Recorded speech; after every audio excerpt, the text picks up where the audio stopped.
What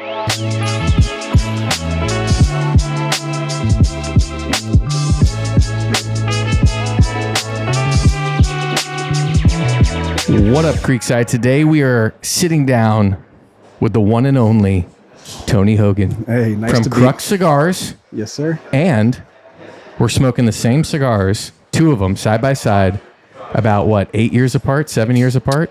Yep, about 8 years apart. Will they taste different? Probably. I'm going to say yes. But we're going to experience it and tell you what it tastes like. Spoiler alert. I know the answer.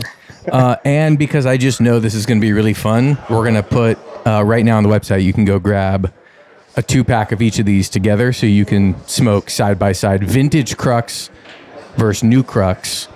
And that's the crux of the matter. Welcome back, Tony. Thank you. It's good to be back. It's good to see all your faces here. It's been too long. It has. You're one of our early guests on the Was I? Creekside podcast. Yeah, maybe number like 3 or 4. Crazy. And it was mind-boggling to me how many people heard that first one. So I just see your reach keeps going out. As we just saw, we just got done sitting with a gentleman in the shop who smoked his first cigar ever. Mm-hmm. And it was a Crux Epicure, Connecticut. He found out about you guys through good old YouTube. So yeah, it's been pretty crazy. What are you lighting first? You lighting OG? Yes, but I'm quickly about to light this next one. Okay. I just started getting lit on the OG. I like it. You're prepared. I didn't even cut my cigar yet. Yeah, I probably could have waited for you, but then, you know, good. I'll chit chat while you get I cut. got my fancy cutter. I did the same. And my fancy lighter. I know the Creekside fam is big on the Bit Gang too, so. All right. I'm just going to finish getting lit. Rams, you can just clip all this part. All right, so Crux Guild. I first started smoking this because this is the one that you always claim is your kind of like go-to daily driver. Yes, this exact size. Guild Robusto will be my most smoked cigar across our portfolio, which makes it the cigar I smoke most of anything. Yeah. I call it the utility cigar. It just, to me, it goes with whiskey, wine, beer, coffee, and nice sparkling water. It doesn't matter. It's medium bodied, and it just hits for me any time of day. Habano wrapper. Ecuadorian Habano wrapper, Nicaragua filler binder. Yep. And obviously made at Plasencia, The great folks Nicaragua. at Plasencia, yes. I guess that is something else. Like even we were talking about the Bull and Bear cigar that I thought was a Maduro, like a San Andres or a Broadleaf for the longest time until today. Yep. Is Habano Correct. Habano Jalapa. Yep. And this is Habano Ecuador. Correct. So the Bull and Bear is going to be true Nicaraguan Puro. It has that Jalapa wrapper and then Condega, Esteli, and Ometepe all in that cigar. With the filler being about 60% high priming Esteli Ligero. Wow. It does not feel like that when you smoke it, though. That's why we call it the Bull and Bear. Yes. You're getting both. It is very balanced for a full body cigar. That nice natural sweetness of the Jalapa wrapper pairs so well with that raw horsepower. That's the spice of the Esteli side in there. And it's balanced. It's good. And, dude, you crowned me. I've been dubbed a Crux. I feel like I'm about to go to FC Cincinnati game. Yes. Crux scarf master. Me being a big football fan. Oh, here we go. Football. More real football. Yeah. That's what he's about to say. That's his next line. No, not American football. They're all the same. The one you play with your feet, except for he plays at the game. No, soccer fan. I love, well, and also we're from Minnesota. So warm gear is nice in the winter, and warm Crux gear is nice in the winter. So by the time this comes out, a couple of you listening will probably already have one in mind today. So yeah, we're a couple hours from our Crux event. And for those of you who don't know, by the way, if you don't live in Cincy or near Cincinnati, and we've got events going on, we are now streaming live all of our events on Discord. I haven't plugged our Discord in so long, but it's a rapidly growing community of cigar smokers from literally around the world. I think we're up to like 1,400 people that just hang out, talk cigars, life, posting what they're smoking. Got a bunch of awesome brand owners in the Discord as well. So it's just a cool place to come hang out. And then every time we have an event, normally monthly, We'll stream the event there. You get access to all the deals and the raffles. So today we're giving away some really cool stuff. Vintage, original production Crux things. The scarf. We got ashtrays. Cutters, lighters, all that swag that nobody has ever done before. You can get. But also the dead stock Crux. Yes. Is just so cool. So if you're not a part of our Discord, go join it. I don't think you will be upset with yourself. Just like if you were smoking these two things side by side. What do you, like off the bat, what do you notice as like a difference between these two? The main difference I get right away is the older one has a little bit of that spice that has mellowed out to me. Like it's less spicy. Yes. So the new one, I get more of that Habano spice, that warm spice to it. And then as the cigar goes, you're going to get more of that transition into cedary, nutty, very kind of cashewy, almondy. But with the older Guild, I kind of get right into that. That's my palate, I guess, how I feel. Yeah, I would say I agree. It's like nutty is a great way. It's like toasty, the old one. Yep. A little more like baking spice heavy. And this one is like, it's still really, they're both equally sweet. Yes. This one is just a little more, it's got a little more pep in its step. Yes, I agree with that. It's just fun. I've smoked plenty back to back, but never at the same time with these. Yeah. Yeah, I got to give a shout out to Dave West from Small Batch and Avowed Cigars. We did a similar exercise by cutting an inch off of a Toro and smoking them next to each other. And like the difference was mind blowing. Really? Like mind blowing. Not different, same ring gauge. We cut one to a 5x50 and kept one at 6x50. And like they were the same family, but completely different experiences. And not something like this where you're smoking something that was rolled 8 years apart? Yeah, it's probably rolled within days of each other. Okay, interesting. Yeah. I got to try that too. That would be interesting to try with like the Epicure Habano Toro and clipping it. Did you still get the same transition through each of those cigars?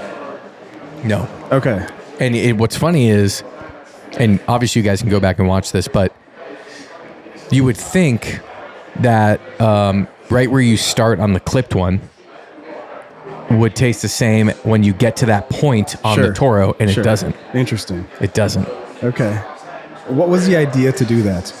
Well, Dave was trying to explain to me how they decided on doing a 6x50. Got it. And not a 5x50. Their Robusta's a 554.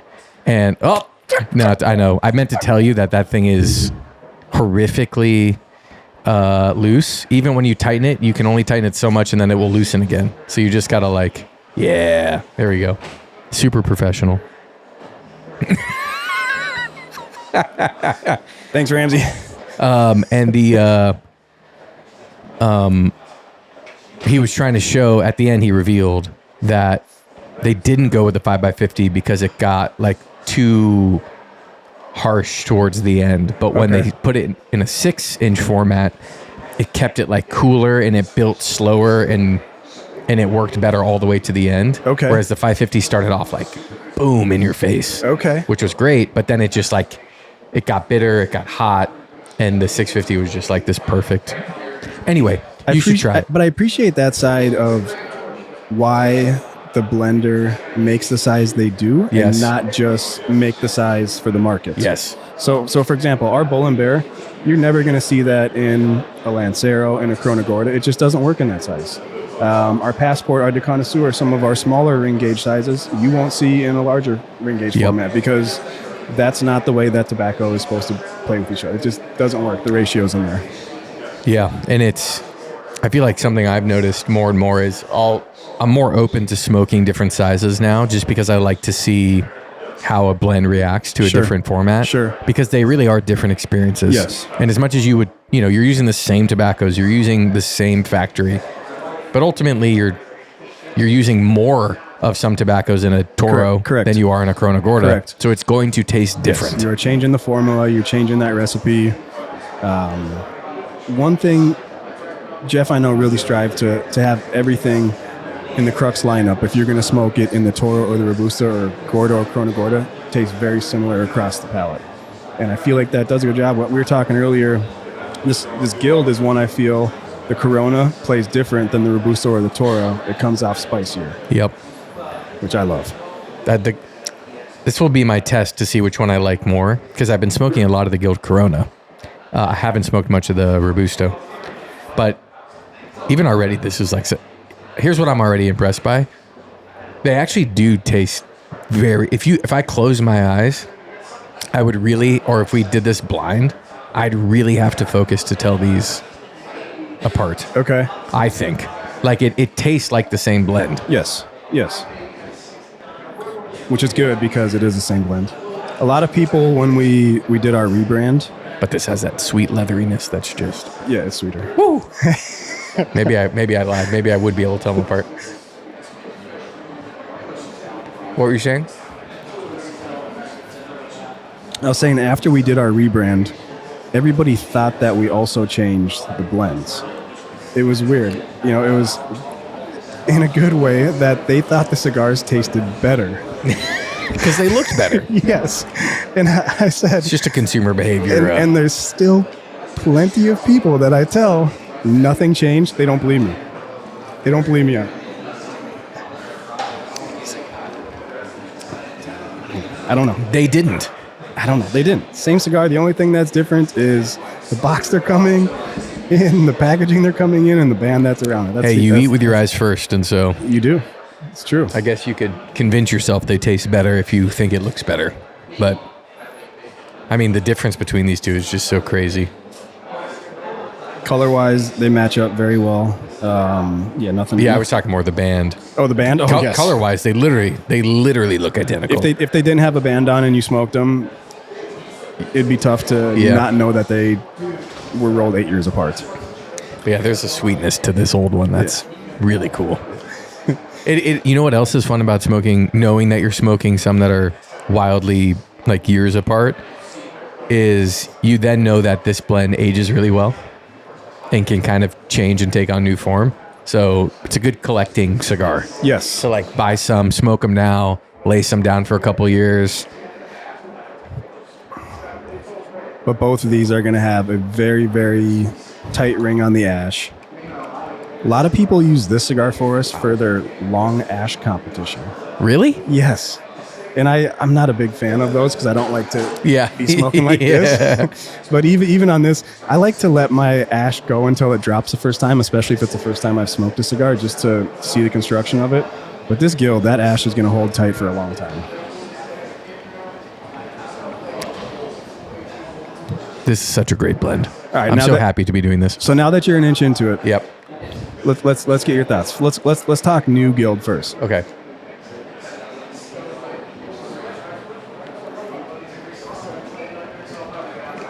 To me, at this point, I get warm spice.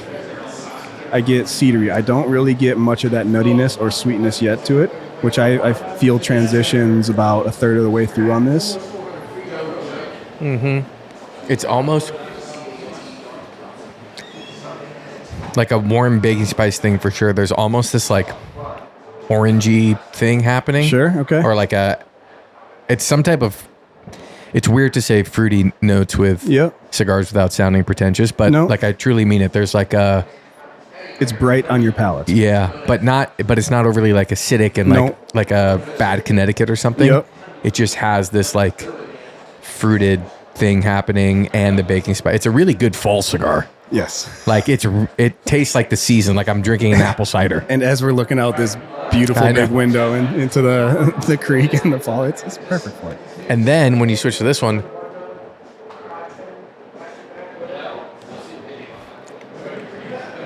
that fruitiness is more muted to me, and it's way more like it's got this leathery and baking spice, like this sweet leather and baking spice. Yeah. Almost that aftertaste is almost like almond sweetness to me.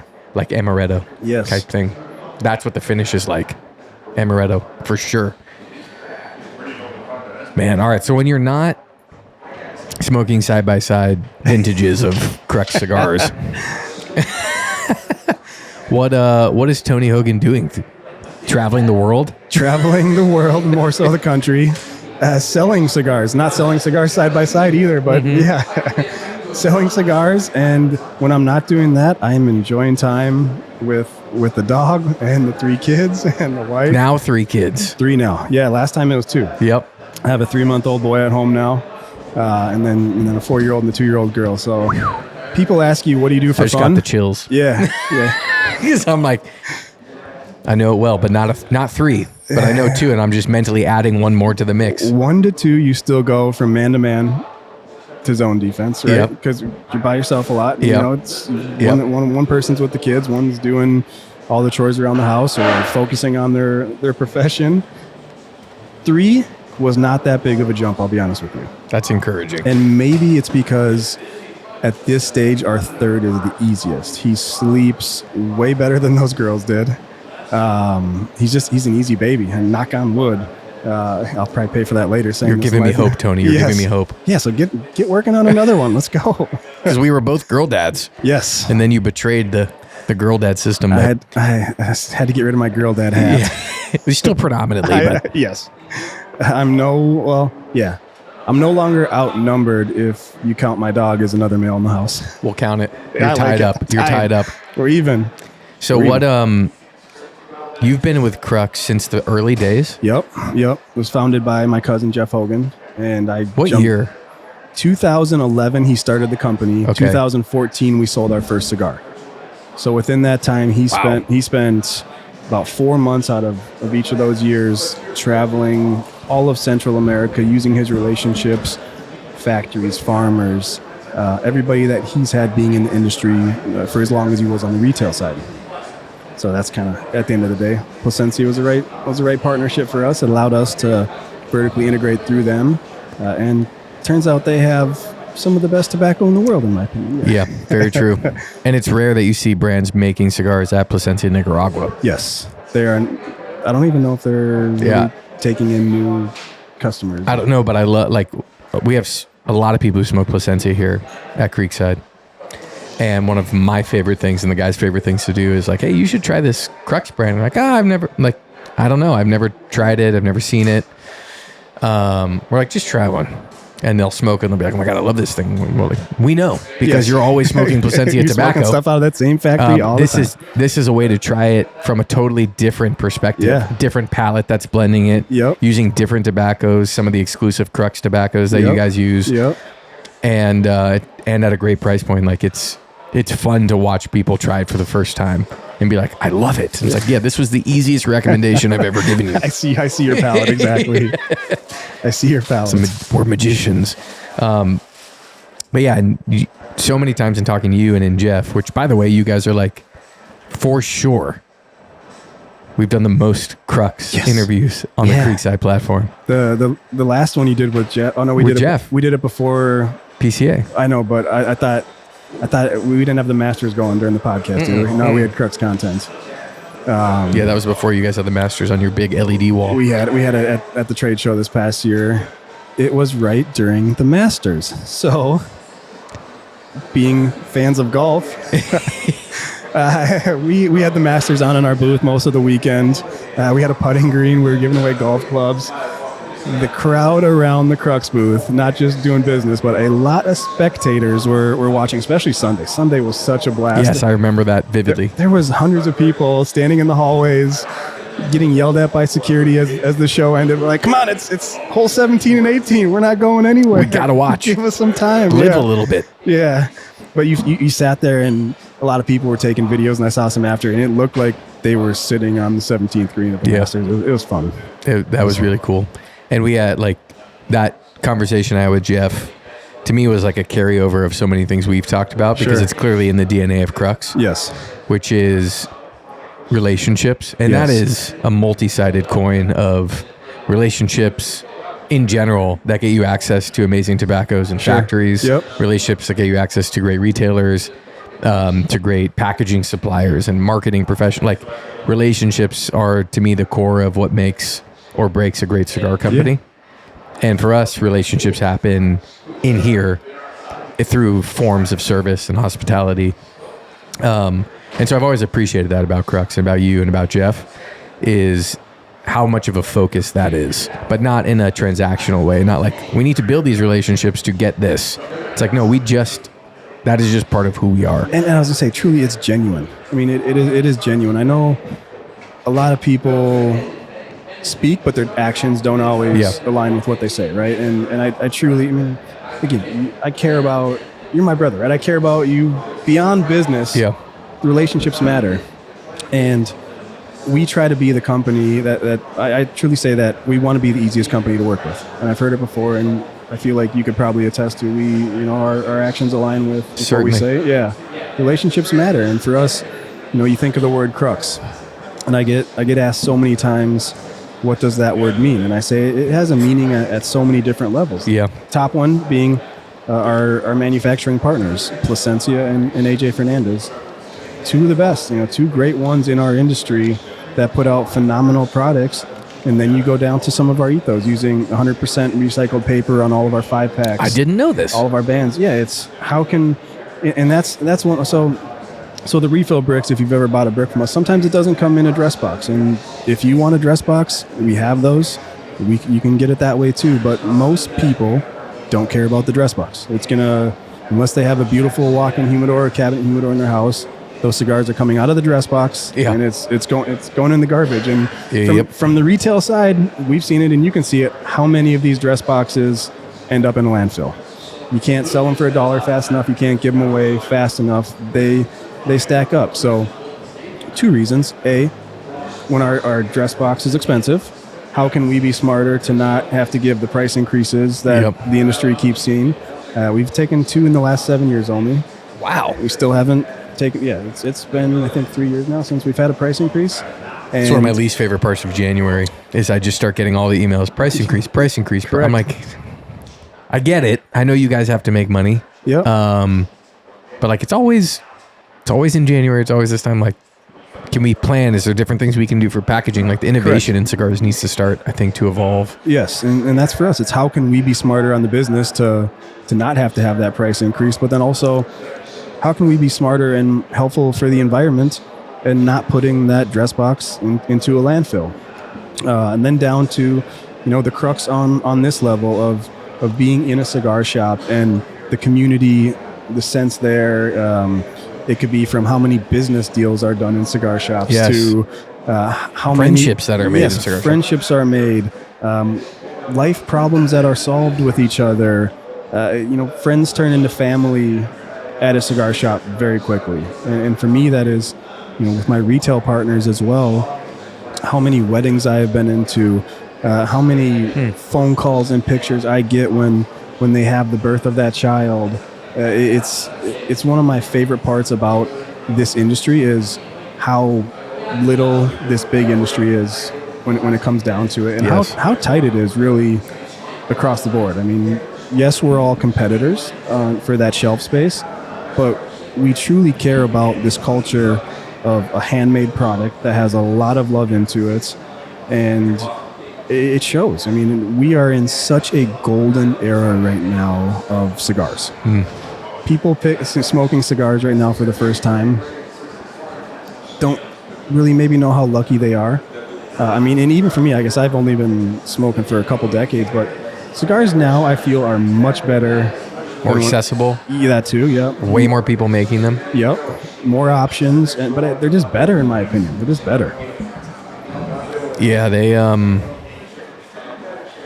I was just, now my ADD is kicking in full gear because I just tasted this and it had its first like big transition. It's like a cinnamon bomb right now, which is probably my favorite taste in a cigar. Yes.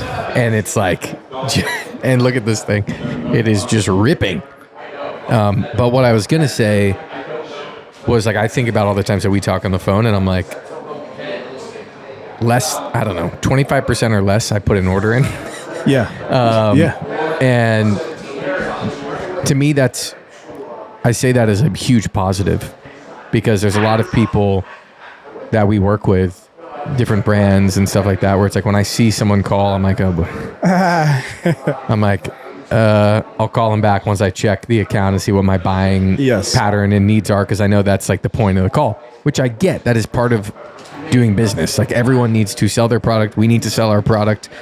But I appreciate it, the realness of like, oh, I genuinely want to check in with Tony and just see what he's up to. Yeah, and I hear about the family. Exactly. I feel our phone calls are longer than most maybe with your manufacturers, because to me, truly, I want to know how the family's doing. I want to know how your kids are. I want to know wins you've had in your life, or struggles you've had that you want to chat about. It's all there.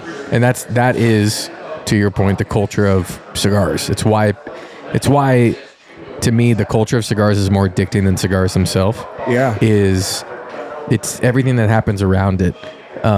It's what ultimately was why I was like, I want to do this full time. I want to commit to the sacrifice and the change and the uncertainty. Yes. Because I love being in this lounge. I love talking to all of our brands and manufacturers and the people that we've met just here in Cincinnati that I would have never known without Creekside. It is the best industry in the world to be a part of. I think that's a great way of putting it. I'm not addicted to nicotine. I've gone weeks at a time without smoking a cigar, and the thing I miss more is the culture of being around the lounge or having a cigar with somebody. Yes. I've never thought of it that way. It's more, I wouldn't call it the lifestyle, it's the culture, right? I'm more addicted to that, and it's not the same as going to a bar and having a beer with your buddy. When you can just sit down with a cigar, it doesn't matter all your differences, you have one commonality, and you can all unite over that and have great conversations. Yeah, it's even what's made the online side of what we do so fulfilling is even that is not transactional.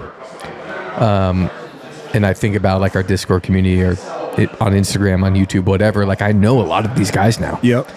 I know a lot about them. Yep. They know a lot about me. Yep. And they live in corners of this country, nowhere near Ohio. And I'm like, I never would have known you if it wasn't for this. Yes. And that's like a special thing that not many, if any, products carry. It's an equalizer of people. It's enjoyable, and it forces it's a time slowing mechanism. Sure. It does make you slow down, take in the moment, and focus and relax. Speaking of time, a long time ago, you guys came out with this thing that's sitting in front of us that I need you to unveil without bumping the droid-looking camera that will inevitably fall, because I haven't ordered a new stand for it. Yes. So the premise of, what are we going to talk about on this podcast? And last time I know we talked a lot about the rebrand. I said, let's talk about your first cigar you came out with, because it was not the most typical at all. First release. I still have never seen that size. First release. Since. Yes. So this was the first cigar that Crux put out. It's a 7x33 Nympha. We called it the Nymphomaniac. Us obviously not being Cuban, but let's pay homage to the industry. So 7x33 Nympha is a classic Cuban size. We called it the Nymphomaniac as we tapered it on both ends. This came out 2014. This would have been April. We came out with this and one called the Skeeter, which is a 4x32 Purito, all hand rolled, all long filler. And wait, what? Yeah, do those exist in the world anymore? They don't. Damn. Actually, they do here. I have some at Creekside with me today. So wait, you do? Yeah, I do. Oh, I have to see these. I'll give you some. I probably got 80 or so. Oh, yeah, yes. Selfishly, when we did the rebrand, we kept a lot of them for us, because turns out Minnesota is very cold in the winter, and it's nice having a little dog walker to get that. 4x32 is about the only time you can last out there. 20 minutes, and right before the hypothermia sets in, you're back inside. So, part of it was it was sizes that we really enjoyed, but also how can you get the buzz from the cigar press? Yeah. A lot of people are putting out new cigars before a trade show. So, during the trade show, we did come out with more of our core lineup, the Bull and Bear, the Classic, which is discontinued, but Passport, which is coming back. Coming back, baby. Very, very soon. So we came out with these. So there is a sun-grown, and then there is a Jalapa. And this cigar, to me, I absolutely love. It's What's the dark one? Is that the Jalapa? Jalapa, okay, cool. Yep. And that dark one, I get woodsy notes, cherry notes, like dark stone fruit in there almost. See? Damn. Yeah. I bumped it. I got to pick mine back up. I probably got to relight. But this cigar got so much buzz before the trade show, and it still is a cigar that I consistently get asked about. Why don't you have this? Why don't you have this? When we came out with this cigar, it was $5.99 MSRP. It would have to be more 12 yes. now. You know? Yeah. and so the majority of the end consumers aren't going to see enough value in that 7x33 that they would have a $12 Toro. Yeah. But you guys, hopefully, They'll be up. by the time this I'll came save out. some for this. Okay. All right. There's going to be, we had some that we like to just keep in our warehouse for us to smoke. And Creekside has some to sell right now. So check out the website right now, and hopefully there's a few left for you. If not, I'm sorry. Go hunt them. Hunt them or call up to these guys. We got a few more in the warehouse. Yeah. Not enough, but We had someone in our Discord actually send me 2 5-packs of that. And that was the like impetus to me asking you yes. if you had any left. What is this thing? I got them and I was like, whoa, these are cool. And they look old. My answer was no, we don't have any left. How many would you like? But for you, all right, let's do something fun. And so we had I gave one to Noah. He smoked it. I smoked it. And we're like, yo, this thing rips. And then I was like, let's see if Tony has any of these laying around. And then we're like, maybe we do them at the event and give people one last opportunity to try them. So if you've never tried an Infomaniac, you certainly should. It also says a lot about the Crux brand. I feel like this is a consistent theme. You're not afraid to do things differently. You come out, your first cigar is a 7x33 double perfecto or double in whatever figurado sorts. Yep. It's weird looking. Most certainly. And you name your cigars a little differently. And then you know years later you come out with a rebrand that looks different than any cigar manufacturer on earth. Sure. You do the refill bricks. Like everything you do is counterculture to how most cigar makers approach creating products and releasing them. Yes. Where does that come from? You have to be innovative. You don't want to be the person following the trend. So think of a way to be better. Think of a way to get outside that box. You know, why do we need to throw away all these dress boxes? Why do we need to just release our company with a Toro? You don't have to. And so that's the fun part about it. And I think I don't know that the packaging is too different from other people, right? You know, Davidoff does the 5-packs. You're seeing other companies put The colorways, the identity of them, the tasting notes on the box, the strength meters. Like, you can also tell that a former, and not even former still, but a retailer. Second place in Cigar of the Leaf for the Midwest. Second best cigar lounge to Creekside. You can tell that it came from the brain of someone who had worked retail, who talked to customers, who had built a humidor, sold cigars, and is like, how can this be better? Yeah.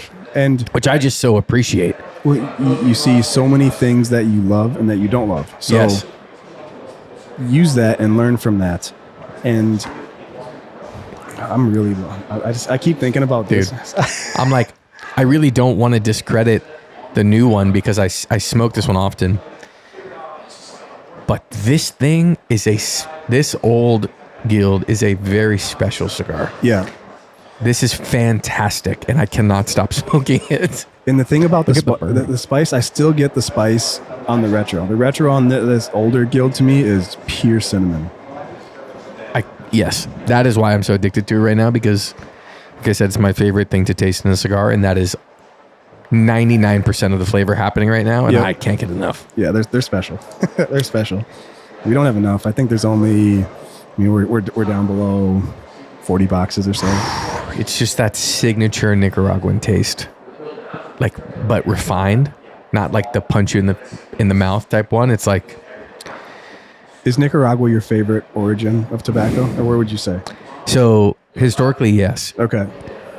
However, in the past year, I've really come around to a lot of Dominican tobaccos. Sure. I think right now, to your point earlier of like kind of this golden age of cigars, Nicaraguan cigars have always, to me, been the like pinnacle for the past 8 or 9 years of smoking cigars. Now I feel like Dominican tobacco is getting better and better and better and better, and it's now like starting to inch its way up where it's totally different. Like I have to be in the mood to really smoke either now, but I appreciate them both almost equally. But Dominican tobacco to me has just gotten so much better and more approachable. Like you don't just have to smoke Davidoff to get really refined, well cured, well processed tobacco. You can smoke a lot of brands and get that. Almost reverse now. Yes.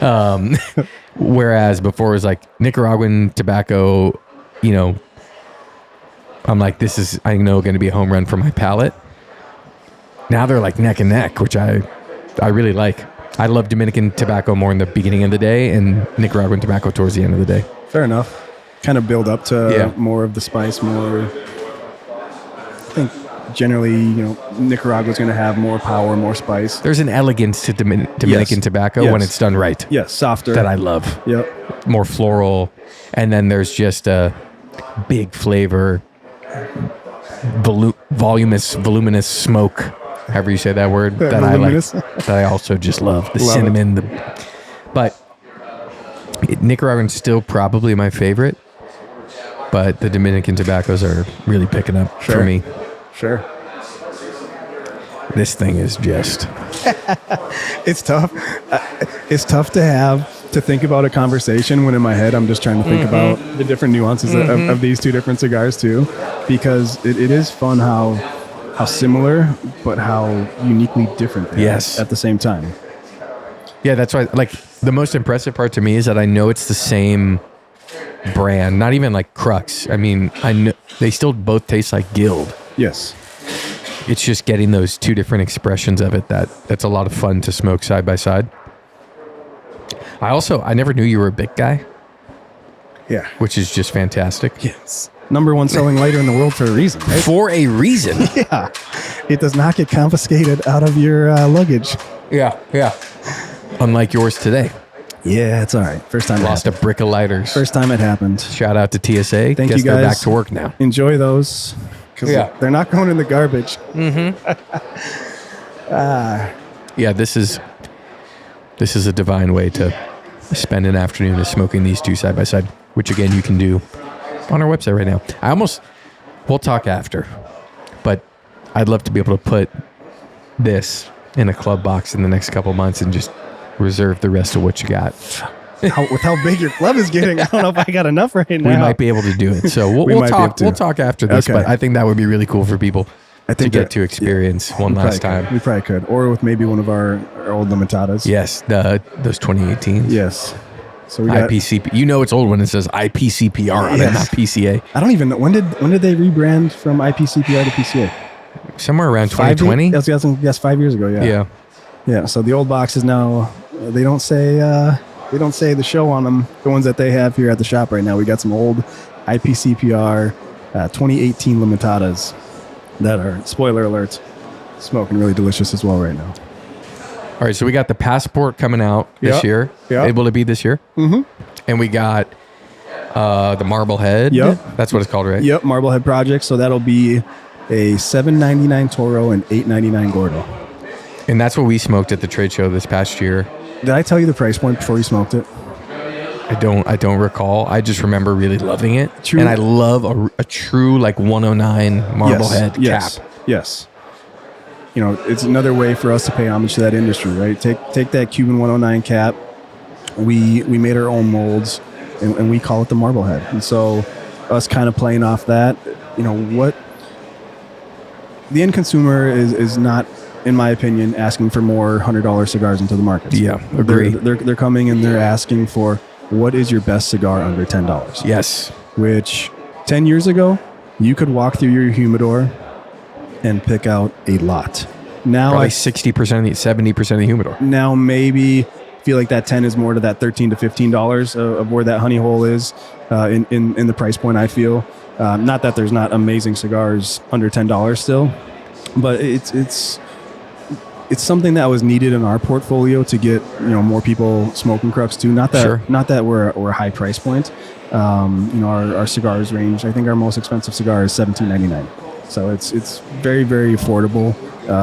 In my opinion, for what you're smoking, the quality outshines the price. And this Marblehead project is truly a cigar, in my opinion, that smokes way more than the price points. Yes, 100%. And the fact that they're two bigger sizes and coming in at that price point is also really cool. Yep. And I love the packaging, the clear 5-packs on them. There's one other brand that's coming out with a right around $7 cigar that I was really excited to see. And I'm like, I hope more brands start to attempt to do this. I know it's not easy for everyone. No. Especially when you're not fully vertically integrated. Yep. You have to buy the raw material. Yep. You have to pay for the factory to roll them. You have to import them. There's so many costs to even get it at that price point is very challenging and make a decent cigar, let alone a really good one. But it's here at Creekside, we don't move bundles. Quorum is the number one selling cigar in the world. Is it? That's what they say. I thought it was Cuba Cuba or the Blondie. Maybe it's number one selling traditional. Okay, I could see hand rolled cigar. I could see that. And we don't move. We've got some. I've probably reordered it one time since we've been open in the past 20 months. And so it's to me, the budget cigar for our consumer is $5 to $8. Okay. They want to be able to find a great cigar for $5 to $8 that they can come in, buy a box of them, buy a bundle of them, however they're packaged, and they can smoke. They want to smoke more frequently, especially when the weather's really nice and they want to sit outside with friends, or they want to come in here and hang out, but they don't want to spend $20 every single time they want to smoke. That $5 to $8 price point, the brands that nail it, I always get so excited because you don't always want to light up that Crux or Davidoff or Padron when you're going out to cut your grass or snowmobile, snow below the driveway, right? Yeah. It's a little easier. Then when you sit down with friends or by yourself, on the deck, wherever you want to spend your time, treat yourself something a little nicer. Yep. But to be able to smoke a great cigar in $5 to $8 price point, to me is invaluable. I find myself smoking a lot of sub $10 cigars during the day. Sure. Because I think there's such an art form to that. Make something great that doesn't break the bank. Sure. It's hard to do. Sure. You can make a good $20 to $30 cigar. Sure. Yeah. I think it's hard to make a really good $30+ cigar because now the stake is all the way up here, and you better hit it. It better perform perfectly every time. But to make that sub $8 cigar, it's crazy. So I'm pumped for the Marblehead to come out. It can't come out fast enough. And we will have it as soon as they do release. Thank you guys for the continued support. Yeah, of Creekside, course. you can always find the full array of Crux cigars, which is great. If you don't have a Crux retail partner in your area, these guys are more than happy to ship you some Crux. We certainly are. Yep. So that, and then Passport, which I don't know much about because it was an old brand, but even with the new packaging, it existed. No, right? No. We did not. When we did the rebrand, that one took a little pause, and now it's back. I feel like I've seen photos of it. You've seen photos. Oh, I guess that's because from the new stuff. Yeah, marketing side. And then we had it at the trade show this year. But what's the difference in the blend for that? It's Ecuadorian Habano, which is on Guild. Yes, but completely different flavor profile than this cigar. So you're gonna love the Passport because the word you said earlier, floral. That cigar is so floral. It's still all Nicaraguan. Yes. But with the Ecuadorian Habano wrapper. Yes. Smaller ring gauge. Again, that's you're not going to see the Passport come in a 660. It just doesn't work that size. And is it just one size? No, 3 sizes. Corona Gorda, Corona. They don't really match up perfectly size wise. Yeah, but yeah, I mean even Toro 48 is the largest ring gauge on it. The Toro's a 48. Yeah. 648 is like one of my favorite sizes. 6 1/4. Right? Okay. Yeah. No, 5. Yeah, it's somewhere around Somewhere there. around there. I should know this off the top of my head. But I call that the people's Toro. Whenever I see a Toro in a 48, I'm like, yes. What's your favorite ring gauge? What's 48. your Me too. And so many times, and I bet when I was on both the retail side and on this side, people always see the value of smoking something larger ring gauge, and so I get the question, why should I smoke, this Lancero or this Panatella when it's, I can find a 660 in the same price? And I tell them, slow down, smoke it, enjoy it, and you're gonna be able to come across completely different nuances in the flavor. And I totally agree. And if you don't, then keep smoking your 60s or bigger. Yeah. Smoke whatever you want at the end of the day, but smoke what you like. It's worth trying the smaller stuff, even if you don't lean that way, or you think it's weird to smoke a really skinny pencil-like cigar. Yeah. Like even me personally, I don't love Lanceros. Okay. I like them. I'll smoke them. There's some that I really love, but it's not like my go-to size, like sub 40 ring gauge. Is it because of the attention that's needed to it? It's a little bit of that, of like, it's almost like working a pipe. Like you have to pay attention when you're smoking a Lancero. It's also hard to make them. Yes. And so there's a lot of people that make them that just shouldn't make Lanceros. So for example, with that Nympha that we came out with, there was a lot of trial and error in the rolling of that cigar and the blend of that cigar to get it spot on, right? It's got the binder's Indonesian.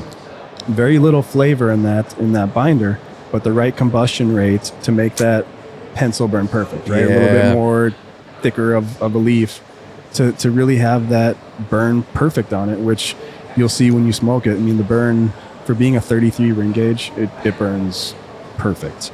And I like to, for that Nympha, I cut both ends. Some people like to power through that because it's close on both sides. I like to just cut both and get right into it. I love that you said that. I cut every Perfecto that I smoke because I'm like, one, it feels weird to like just absolutely obliterate the wrapper by because you have to. Yep.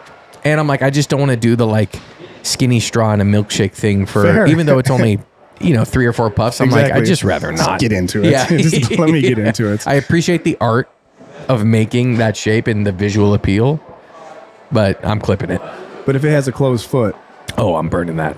I love a closed foot. Okay, good. Yeah, I love a closed foot. Don't toast it. Just light it and taste all that delicious wrapper. Yes. That's that extra hit. That's how I approach pretty much every Perfecto.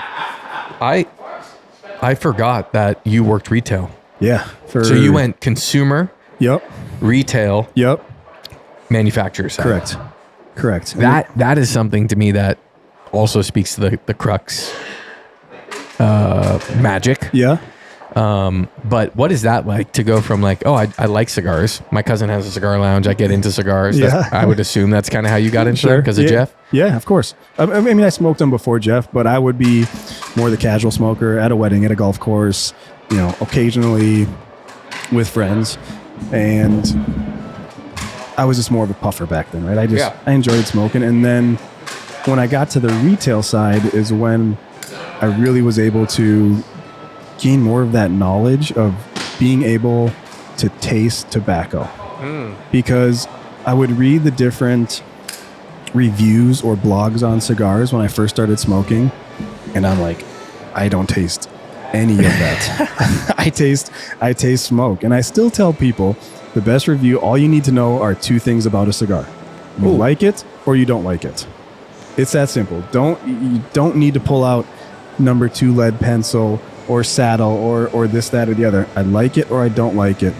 And it was fun for me as the retailer because I got to smoke different wrappers, different country of origin. And that's helped me on this side too, because walking in any humidor, I've probably smoked, well, at a minimum, half of what you have in your humidor. Yeah. A lot of them, a lot higher than that. And still, I am a tobacco lover, so whenever something new comes out, I'm smoking it. I always carry around my travel humidor, and the bottom row on it is never Crux. I remember last time you were here and you had some really cool stuff. Yeah. So there's still some cool stuff in there now. But when something new comes out, I'm gonna buy 3 of them. I don't judge a cigar after smoking it one time. This is really great advice, everybody. Yeah. Okay. Because I mean, I guess for me, and fair enough. Don't give it a judge after one time because your mood could alter what you think about that cigar, your environment you're smoking it in, what you ate that day. There's so many things that could change how your palate perceived that cigar. So give it a chance more than once. And oftentimes, I'm a box buyer. If there's something I love, I get a box. I like to sit on it, so you can go back and have that really aged cigar. Yeah. I mean, there's plenty of cigars I still have boxes of that I'll keep buying new cigars from them, so I can go back. I'm not a hoarder, but I'm a collector. I'm a collector, and That's a good way to put it. I always tell, well, not always. About 2 years ago, I was like, I need to quit buying cigars because I look. I have unlimited amounts of my own cigars, and I mean, and really, probably of other people's too. Yes, I could honestly go a very, very long time with how much tobacco I smoke. Yeah. And not have to buy a cigar. Yeah, same. But I still do. But then with that said, I mean, Padron 1964 Exclusivo is probably my most purchased box of cigars outside Crux. The Tuxla, the La Requesa, the Lancero they did. I think I've bought 4 boxes of those since that came. I mean, some just hit my palate, and again, I'm smoking everything because I love tobacco. Yeah. So it's fun to see how much other great tobacco is in this industry and what cool things other companies are doing too. So how did you evolve from it's either I like it or I don't like it, which I think is a really great place to start so you don't drive yourself insane. Sure. But like, here's an example. I'm a taster. Yep. I've always been that way. I think it's part of like my wild ADD brain, and I just taste things more than maybe a normal person, whether it's been coffee where I first learned to like grade coffee and taste coffee by region and all of this stuff. Yep. And I just love it. It's fun to me. But it can come across as pretentious if you're just like spitting out these wild things and people are like, there's no way. But I appreciate it because I'm like, I taste a lot of crazy things in cigars to me. Yes. That doesn't mean everyone is going to taste that. Yep. Taste is subjective. But you can go from I like it, I don't like it. How do you take that next step if you're like, I really want to try and associate flavors with the cigar, and start to find stuff I really like, and then how do I go repeat that? I love cinnamon. How do I go find that? Well, I found that like there's a cigar loaded with really well made, really well grown and fermented tobaccos from Esteli and Jalapa. You can get that cinnamon note out of a lot of cigars. Yep. But how did you get to the point from I like it, I don't like it to I taste something here, something specific? So what I did is the same thing I did towards the end of my retail career, and what I still tell people now. Take a picture of the cigar now. At the time, what I did is I saved the bands, and I wrote just some notes. And the notes started out originally, I liked it or I didn't like it. And you got to kind of put yourself out there, even if it's just to yourself. That's fine. You're like, this is dumb, but I taste like Fruit Loops. It's yes. like, just write it down. Yes, exactly. Exactly, because that's what you tasted. Yeah. And then I noticed as I look back, I still have this notebook. And so I look back and like, just the evolution of my notes and what I was starting to pick out of that tobacco, the different nuances of flavor, just grew dramatically. I would write down a couple things about the cigar. I would write down what I was pairing it with. I would write down, country of origin, all that type of stuff, so I could go back. And at the time, I wasn't the experienced tobacconist that someone couldn't come to me at that time and come in the humidor and say, "Hey, I really love this guild, Tony. What other cigars would I love?" Mm-hmm. I would know a little bit, but not enough. And now, it's good, especially for a shop like this. I recommend all your customers to do it because they can go back to you, Connor, Noah, any of your staff and say, "Hey, I love this cigar. Let's play with some other things in this profile."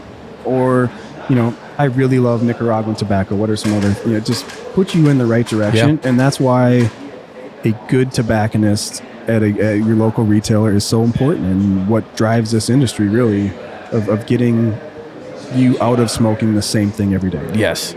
It's like me and Noah talk a lot about this when it comes to introducing cigars to people. It's like almost never. And I say almost never because it's unrealistic. It would be a lie for me to say it never, ever, ever happens. There's sometimes we're running a promotion on something, and there's like people can win something. So we like let them know there's a promotion if you want to smoke these things. But for the most part, the guys that are working here at Creekside are recommending stuff they love and that they smoke. Yes. And that they smoke consistently or that they've tried recently. And so there's no sales goals. There's no metrics that anybody that works here is graded on, whether they're part-time, full-time, general manager. They're not graded on moving specific products and here. There's not that spiff for an extra $1 to know whenever he sells a Crux. He's recommending a Crux because he's smoking it. I love it's humbling when I walk into a retailer. They didn't know I'm coming, which they usually do because I respect their time and respect my time. But, like, I just got done. There's a Crux in the ashtray, So I know that they love it themselves and they're not just saying, it's a great product. It's their actions align with what they say. For sure. But that to me is when you talk about a tobacconist. You're called a tobacconist because, one, you've educated yourself on the growing and manufacturing and understanding of cigars and tobacco. And it's a lot different than a sales clerk or a salesperson.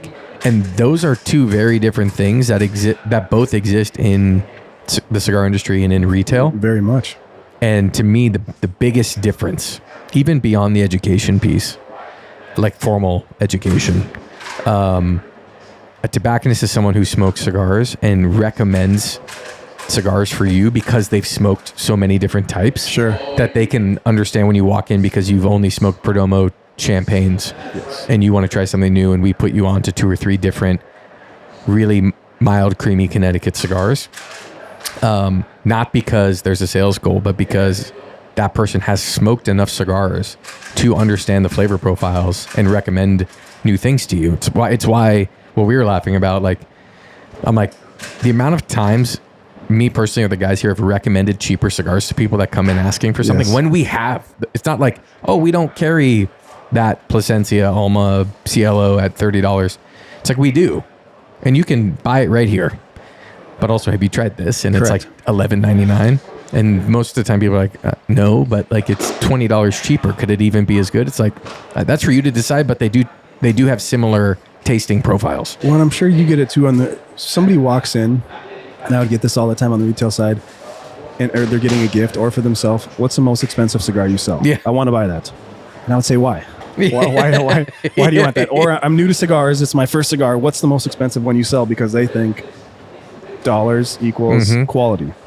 And so I say, talk to them and say, why do you want the most expensive cigar? I'm happy to sell you that. Yeah. But let's talk about why. Yep. Let me get the right cigar in your hands instead of the most expensive one. And that says a ton about the shop, the tobacconist, because selling more expensive cigars means more money in the till and at the end of the day. But they don't gain that trust from you. Exactly. To come back and say, what else should I smoke? And it also doesn't even equal at the end. That day it equals more money. Yes. But it doesn't actually equal more money. Because of longevity. Exactly. Yep. When you can educate a customer and bring them into a world of new cigars, regardless of the price point. Yes. Now you have someone that is here for the journey of like learning cigars, and then they smoke something they love and they're like, wow, that was amazing. They come back and they want to try more. And it's like, that's why we're here. Because we're all cigar people that fell down the rabbit hole at some point and found out that sometimes I can buy a $30 cigar that I love. Yep. But a lot of the times it's $8 to $17 is really where I kind of generally smoke. And that's a big reason why I'm staring. You guys can't see it, but I am staring at about 400 boxes of club members packages that are about to go out, and that's why that keeps growing for you. That's why people put their trust in you because you're honest about the cigars. You're honest about the tobacco. You're not just putting something in there because the company is giving you great margin on it, or it's truly stuff that you want to smoke, and that's why people aren't canceling that subscription, but more people are joining it because it's allowing them to be educated through your guys' tobacconist knowledge, and put new stuff in their hands that maybe they wouldn't have tried, or maybe their local brick and mortar doesn't carry. Yep. So that's, again, that longevity side is where the dollars come back to you by not selling them the most expensive cigar in the humidor the first time. Yeah, and it makes it fun. It's like if any of my friends walked in here to buy a cigar, you would never sell your like best friend the most expensive cigar unless you were like, dude, you actually need to smoke this. Unless you had conviction behind it. And it's like, that is how we've at least attempted to approach every customer that walks in. Is like, can we just take you for a little journey here? Like, I always say this when I'm recommending cigars to people, and they'll be like, I smoked this and I loved it. And I smoked this and I hated it. What should I buy next? It's like, okay, I'm about to give you like 10 recommendations. Yeah. Please don't feel the need to take all 10 of these, but like, I can't help myself. I want to at least give you options. Yes. And I might overwhelm you, but like, we can go through all 10 and then you tell me which 1, 2, 3, 4, or 10 you want to grab. Yep. I'm like, these cigars will always be here. You can always come back and try more, but I got to at least tell you exactly what I would want to try. On the retail side, I have people ask me, why don't you do Cigar 101 classes? And I say, I do. Every time that customer walks in the humidor, yes, you know, and that's a difference. It's a great way to look at it. That's a difference between the retailer that is, you know, more tobacconist focused compared to, again, there's no wrong side of either. It's tough to find great employees that have a vast knowledge of tobacco. Yes, and that's, you know, part of our branding of why, because we've seen that there's two different types of cigar shops. There's shops that sell cigars, and then there are shops that have cigars for sale. So our packaging will give you on the Visa on the box within a few seconds of walking by, a little bit of strength description and different flavor icons, tasting notes. Yes. So I would say I give you that cigar 101 every time, again with you. Okay, you like this, you didn't like this. Try to educate them just a little bit every time. Yep. And you see people, I'm guessing like the gentleman that we were having a cigar with before. Yes. I mean, well, he already said. He made two different purchases today after smoking his first cigar. Yeah. He went back in the humidor and bought probably another 20 sticks. Yep. But he's like, I'm coming back here. He lived an hour and a half away. Yeah. An hour and a half he drove. 3-hour round trip drive. And he said, you are going to see me every week. Yeah. Every week. And I was like, that is special. And he already has that trust because Noah didn't go in there and say, hey, buy this. You know, he gave him different knowledge on everything, gave him a little bit of Cigar 101, and let him make his educated decision on what he wanted to smoke that day. My favorite thing that he said, Austin was his name. Shout out Austin if you're watching this. Yeah, he's going to jump on that Discord soon, I'm sure. Yeah, so he'll actually, I bet he will see this. Yeah. He will, because he saw you guys on YouTube. Yep. Which, I don't know, how many people follow your YouTube? It's in the 13,000s right now. Okay, because I go all across the country, and consistently, it's probably been, I would say, 25 people from our first podcast that have said, so insane to me. It is crazy because I love doing podcasts, and oftentimes the reach is not, I shouldn't say that. Very rarely the reach is what you guys have been able to create, but all across the country, I get people that say, hey, I saw you on the Creekside podcast. It was amazing. I loved what you had to say. And I say, oh, awesome. Do you live by them? No. Have you been to the shop? No. Do you follow them on Instagram? No. I say, how the heck did this come into your feed? And they say, came out and YouTube algorithm told me that these guys are legit and I should watch it. And so they did. And it's fun to see that. And how many people, it's crazy to me across the country that have seen our first podcast. Yeah, that is mind-blowing to me. Still is. Even when, like, I've been down in I was in Tampa, into a Corona cigar, and asked the guy, I was looking for like old warp stuff. He like showed me where it was, and I came back and he was just like, I'm like, I'll just take these two. He was like, do you work in cigars? And I'm like, yes. He's like, Creekside. I'm like, yes. I'm in Tampa. Yes. What? Trying to get out of town for a little bit. Yeah.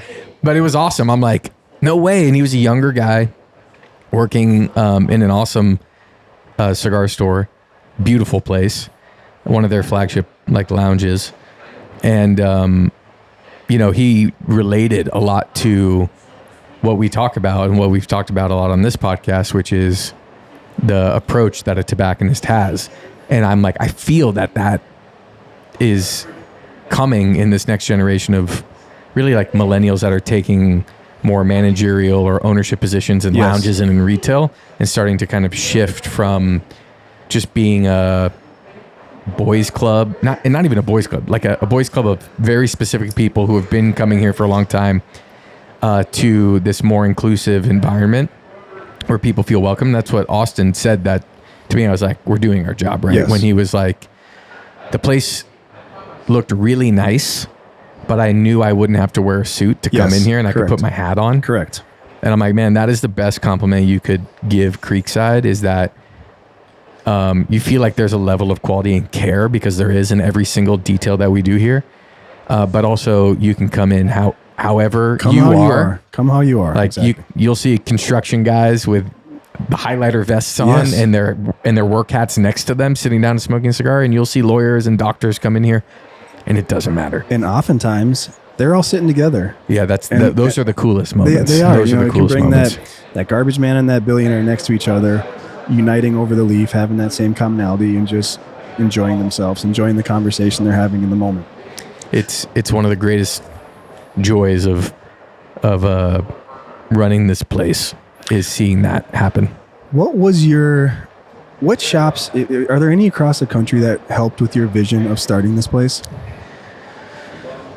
Because I'll say this, you guys are doing it different than a lot of people. Customer service is off the chain here. I mean, it's you feel like you're at, a fine dining restaurant from that service quality. Yeah. Of not just, the knowledge in the humidor and the cleanliness of the place and the comfiness of it, but when you sit down, everybody sits down at their table and they light their cigar here. They're getting water, a carafe of water in front of them. Like, you just don't see that across this industry, and it's very, very impressive. There's few, I kind of equate when I see like industrial cigars. Yes. Down in Texas, like they do the customer service. The boys are going to walk by every hour with a piece of chocolate, a little palate cleanser for you, or just that different level of customer service. We don't see a ton in the industry. Not that that's a bad thing, right? Yeah. But it's different here. And so I give you guys props on that. But I was curious if there was any lounges before you open, you're like, these guys are doing it right, or what made you start your cigar lounge with this type of philosophy? It's a great question. It excites me to answer it. Again, I don't think I've ever been asked it formally. It's hard to answer without sounding like either I'm lying or pretentious. Mm-hmm. But the reality is I had never been to many cigar lounges. Okay. And I grew up in South Florida, where they're literally on every street. But I would always go to like the little local roller places where they had like one roller in there, or there's like two that I would frequent fairly often, but I bought most of my cigars online. Okay. And the reason is because all the cigars I was getting into, nobody sold. Okay. And so I bought so many of my cigars from Small Batch. It's like, was like one of my core places, and Corona actually. But I think why Creekside feels so different is because it's not influenced by cigar lounges. It's influenced by cafes, where I spend an enormous amount of time and have traveled all around the US, not going to cigar lounges. I would always go, if I was going to any city in any job I had, I would hit at least 4 or 5 coffee shops. Okay. At least. And it's inspired by that, and it's inspired by really well done hotels. Those are the two sources of inspiration, but the cafe is the number one source of inspiration for Creekside by far. And my two partners, one particularly Wick, he's the inverse. He's traveled all over the country consistently all the time for his job, and he goes to a new cigar lounge like everywhere he goes. Sure. So he kind of came in with like, here's what I don't like about cigar lounges. Yes. And I came in with like, if I were to open up a physical retail brick and mortar, which I always thought I'd open a cafe before I opened a cigar lounge. Okay. This is what I would want it to feel like and look like, and the service touch points.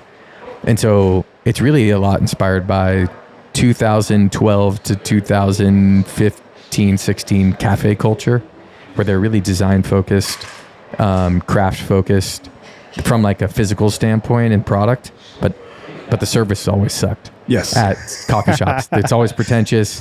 They always look at you weird when you pronounce the like weird Ethiopian Hamasho yogurt chef wrong. What? So I always hated that.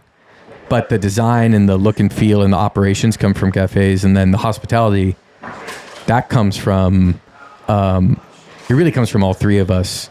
And that's like the number one thing we always agreed on. And for me personally, I can't speak for Wick and BG, but for me personally, that comes from my family. Okay. I come from a really big Lebanese family, where there's like hundreds of us in this pocket of South Florida. And I grew up every single, we didn't go every Sunday, but most Sundays, one of my grandparents or their siblings, so my great uncles and aunts, every Sunday would host brunch in the afternoon. And you'd walk into their house with like literally 60 to 70 people and kids running around. And it would be my grandparents doing the dishes, making the food, serving 5-year-old, 10-year-old, 20-year-old, 40-year-old, clearing their plates, getting you more of this to eat, more of this, forcing it onto you. Sure. But like they were the ones, like they took pride in being the host. It wasn't like I'm not doing the dishes and go get the grandkids to clean this stuff up and get like, no. They like wanted to host. There is this like humility in, I read this quote one time about this guy that talks about the nobility of service, nobility of serving people in an environment. And like, it was like palpable. Like that is just in their DNA. It's how they've always worked. And so for me, it's just like ingrained. It's part of who I am. I love hosting people. That when we were coming up with the SOPs, I was like, I mean, this is literally ours. Like we get to decide the experience you have here. And this is what I think it should be. Like it should be all of these things, and you should never have a screen flipped around that asks for a tip. Yes. Because that is just what it's like to be here. Yes. Is you get this because we want you here. Yes. And we want to serve you. And we find enjoyment and fulfillment in that. And that's how we've hired people, and that's how Noah has hired people. It's like, cool, you like cigars? Don't care. Well, you should like them. You know a lot about the cigars? That's never even a question in our interview. It's like, are you good clearing ashtrays, wiping bathrooms down? And are you a good listener? Do you listen to body language? Do you listen to conversation people are having with you? And if you find joy in like making people happy, you're going to really love working here, because we're going to give you the tools to make people happy. And you can teach them cigars. You can teach them 100%. tobacco. You can't teach them customer service. No. That is something that... You can teach them things you want them to do. Yeah.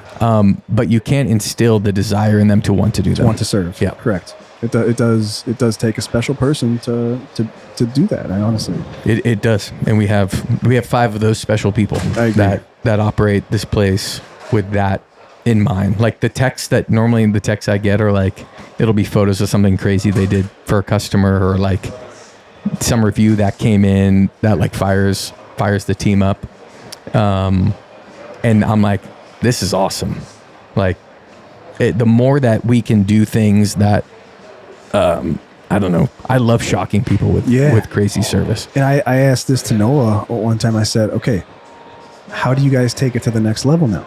Because so many times I'm sure you hear you're different than everybody else. Yeah. The service here is crazy. So how do you keep growing and evolving to be better when it kind of is, that flagship of what you think a lounge should be? Yep. How do you keep growing? I know you kind of asked that about the Crux side, is how and you got to be one step ahead of the curve. You have to want to have that passion for it. And it truly shows when you sit down here. You feel like you're in your living room having a cigar. Yep. Welcome to my house. Come as you are, and enjoy life. Yeah, yeah, and it's almost an easy answer to that. It's hard to execute it, but the answer is easy. The way you keep doing it is because 40, 50, 60, 70 people are going to walk in here every day. A lot of those are different people. And even if they're not different, they're walking in differently that day because of whatever they're leaving outside of Creekside. Yep. Or coming from. And so you have different needs to cater to every day. Yes. So it's not hard to get better. It's hard to stay the same, which is because it's changing every day. Like how I serve Jim in the back or Joey or Matt or whoever, they're coming in differently. So it's like, you have to listen to them today to wow them or to give them great service. Sure. So you have to be consistent, but then you keep upping the bar because people keep walking in here and their needs are being met in a different way. And they're like, how do you guys keep doing this? We're just listening. Yes. Like we're just trying to watch. Like we have this new, I'll leave it on this because I could talk about this forever, but we have this new part of our SOPs. And it's in this whole section called listening with your eyes and with your ears. And, if any, they now like send in photos because I'm like, I want to see this every week because it maybe it won't happen in the week, which I could see being the case, but as frequently as possible, I want to see that this is happening, which is someone sits down to light a cigar and it's plugged. Sure. Or the wrapper cracks. Never wait for them to come up and show you. Just scan the room. The guy that's sucking and nothing is coming out, go into the humidor, get the cigar, cut it, toast it, and bring it over to him and just replace it. You don't have to ask any questions. Like, hey, I see that cigar. There's clearly something wrong with it. It's a handmade product. This happens from time to time. Exactly. I don't want to see you fighting it. Like, here's another one. Yep. You're good to go. Yes. Like, so now we have like a new kind of discount in our point of sale system so we can see like how many times they're discounting out a cigar to give somebody a free one. Sure. For like a wrapper or a plug issue. And I'm like, that came from a restaurant that I went to one time where I like cut into a piece of food and I had never got this type of meat before. And so I'm looking at it like, I think this is under, but I feel really embarrassed to ask because they could be like, no, that's perfectly fine. And I just hesitated when I cut it and like a waiter out of the corner of her eye saw. She came up, she said, is there something wrong with that? Let me take it to the back and just check. Comes back 2 minutes later. That was undercooked. We fired a new one for you. It'll be out in 5 minutes. Awesome. And I was like, I didn't even have to have the horrible, weird, awkward conversation of sending food back. Because it is weird, right? It's the worst. Yes. It is the worst conversation to have. Is my food going to come back proper the second time? Well, that's even worse the second time. The scary thought of what did the cook do to my food because I told them it wasn't right the first time. You shouldn't have to feel that way. Right? No. Same with the cigar. I like that. And I'm like, that's hospitality, is removing people from having to have uncomfortable moments. It's not your job to make sure that cigar is correct. It's our job. And so if it's not correct, it's not even your job to let us know. We should see it. And especially with cigars, it's so easy to see if somebody's having a bad time. So anyway, it's like little things like that we're trying to add. So I guess that's also kind of maybe how we can evolve and get better, is finding more ways to pay attention. What do you feel? Do you see the difference? Because you guys are very good at, recommending, and I guess I don't know the demographic of the online side to the lounge side. Are you seeing that generational smoker who has smoked the same thing coming to you now too, with taking your advice and getting off that legacy brand that they've smoked? Because I feel like we see that a lot more with the younger smoking crowd, right? They're more into the blogs, the reviews, the Instagram, the IG, and they want to smoke more of that. But a lot of the generational smokers, the older guys and gals, they kind of get set in their ways, right? And they smoke the same thing. So I was just curious what you see on that side. Are they getting outside of their box? Are they? We almost force it because we don't even carry Altadis products. We don't even have Monte Cristo whites in that humidor. We carry like 1 or 2 lines from Perdomo. We carry 2 or 3 facings from my father. And it's not in a weird, super hipster, pretentious way. Sure. We have Padron and Davidoff and Plasencia and Fuente and a bunch of great cigars that have been around for a long time and we think are great cigars. But the people that come in here asking for that stuff, they either don't ever come back. I don't have the data on that to say. So I'm sure there's plenty of people who have come in here and they only smoke this and we don't have it, and so they don't come back. But there is such a large majority of, what the funniest thing is to see an 85-year-old snowbird from Naples. We got a guy here. Shout out to you, Adam. Smoking crown heads. Yes. That is like one of the funniest and coolest things ever. Is like, this guy has smoked Padron Maduros his entire life. And he comes in here now and smokes Crown Heads and Bull and Bears and like warped Lonsdales. And it's like, what is going on? And so those are people that come back because maybe we didn't have it, but they still wanted to support the lounge. Yep. So they'll fancy one of the guys and say, all right, fine, you can recommend one to me that I'm not going to like, and I'll go somewhere else later. And then they love it. Come back. I would even get that smoker that came in, and I could have his Monty White, but it wasn't in his size. That's the other hard part. And he would walk out without anything. And I said, this is an 800 square foot humidor that has thousands and thousands of different facings. I have 3 other sizes of that same exact cigar you were looking for, but it's not the one. And you know what else? A lot of times if that happens, it's pretty common that one of the guys working will, and this is, to me, this is hard to enforce because most people won't take you up on it. But without hesitation, they'll be like, look, I know we don't have what you like. I think you should smoke this. Yes. If you don't like it, I will give you your money back. Yes. Or you can go pick something else out.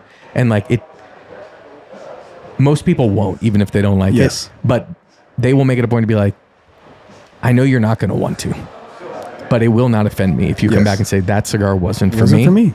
Because they're like, I'm going to know anyway, because I'm going to go clear your ashtray and see 3/4 of a cigar. So I'll probably just refund it anyway on your way out to your car. But like, please let me know, because I genuinely believe we will find several cigars that you will enjoy in this humidor. So I think you just have to care about more than the cigar to really help people appreciate the cigar at the end of the day. If you close your eyes and didn't look at that band and take a little bit off of each one, can you tell the difference? At this point in the cigar? I can too. Especially at the second half. I can too. And what I love is... And now I've talked so much that they both have gone. Yeah, me too. That's why I was focusing on one more than the other one. So I'm like, I got both of them. And I still got that transition throughout all of them. But this older one to me, it's special. That sweetness is ramping up. It's sweet, cinnamony, almost florally, creamy.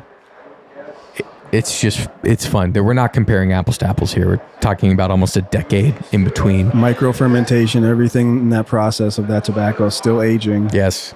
It's fun. This was really fun for me because I've never done this. Yeah. I've smoked, again, like the Guild is the cigar I smoke most in the world. Yeah. I haven't smoked New Guild versus Old Guild. I smoke a ton of them, but not at the same time. And I never found these different nuances even just without smoking them side by side. So when you guys do buy those packs, enjoy one at a time, but I would recommend just one time, light both of them up and smoke them the way that we are right now.